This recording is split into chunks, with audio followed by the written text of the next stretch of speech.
बालमोदिनी कर्मफलं कर्तारम् उपैति आत्मकामः। कस्मिंश्चित् ग्रामे 10 पण्डिताः न्यवसन्। ते सर्वे कर्ममीमांसायां पारङ्गताः। सुखं दुःखं वा यद्यद् भवति तत्सर्वं स्वस्य कर्मवशात् एव भवति, न अन्यथा इति मन्यमानाः ते परस्य सुखदुःखेषु उदासीनतया एव अवर्तन्त। कदाचित् ते ग्रामान्तरं गन्तुम् उद्युक्ताः आसन्। मार्गमध्ये निर्जनं वनं तैः प्राप्तम्। ते वने अग्रे अगच्छन्। तावता महावृष्टिः आरब्धा। अशनिः अपि असकृत् अपतत्।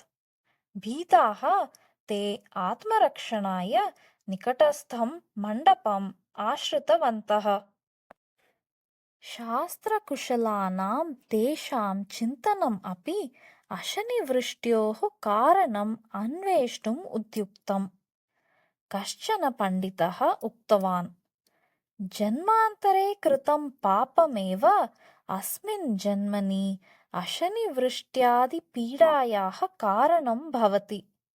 अस्मासु कश्चन कृतमहापापः अस्ति इति भाति इति। तदा अपरः अवदत्, एकस्य एव महापापिनः कारणात् अन्ये सर्वे दुःखभाजः न भवेयुः। तस्मात् एकैकेन पण्डितेन मण्डपात् बहिः गत्वा किञ्चित् कालपर्यन्तं स्थातव्यम्। यः महापापी स्यात् तस्य उपरि अशनिः पतेत् एव।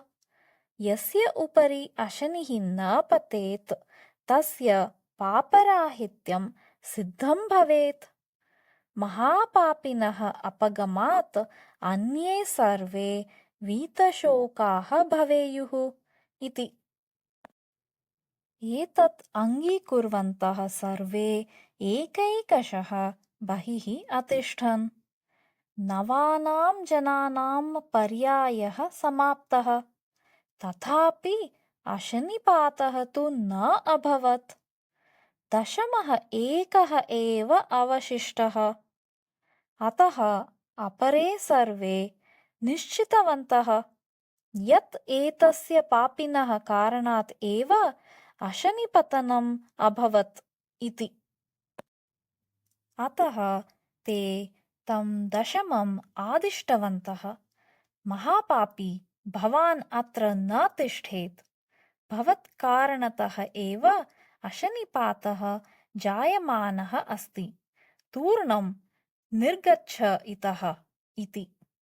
किन्तु अन्धकारात् भीतः सः दशमः बहिः गन्तुं न ऐच्छत्। तदा क्रुद्धाः अपरे सर्वे तम् उद्धृत्य बहिः प्रक्षिप्तवन्तः। अचिराद् एव महान् अशनिपातः जातः। सः मण्डपस्य उपरि एव अपतत्।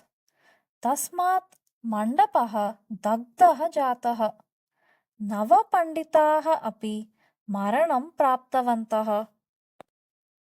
मण्डपात् बहिः स्थितः सः दशमः स्वस्य सुहृदां दुर्गतिं स्मरन् विषादेन स्वगृहं प्रति अगच्छत्।